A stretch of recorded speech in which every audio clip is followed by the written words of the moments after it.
السلام عليكم أصحابي وإذا ماذا سلامي ميل كستو أجوكتان سالان سرع عن هود إذين سو مرينا يسو دواذا أياد إذن الله هاي سقال إتوانك بيشانيتو أبريل أو هذا لو جيرو رئيس الوزراء وحو dhawaaqay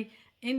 dadka oo signood ka qaato dadka xanuunka lacagaha ku qaato in ay tiradooda gaartay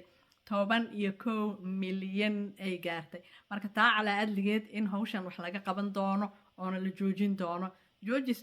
marka saas uu leeyahay wuxuu ka wadaa dadka in la kala saari doono saa wuxuu yiri dad shaqayn karo ayaa ku jira dadkaasitood oo marka dadkaas ewel waxaa la dhihi jiray kan ma qaban kartid lama dhihi doono waxaa la dhihi doonaa maxaad qaban kartaa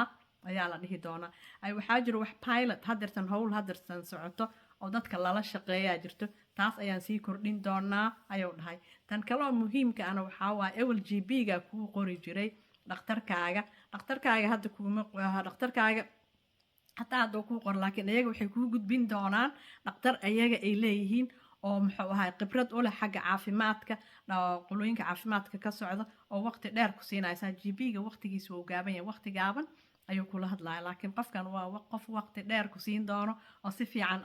faalo dheer kaa wareysan doono xagga xanuunkaaga si aad muxuu ahay aad si fiican aga wada hadashaan marka dhaqaatiir cusub ayay keeni doonaan oo waqti dheerna dadka siin doonto salaamu calaykum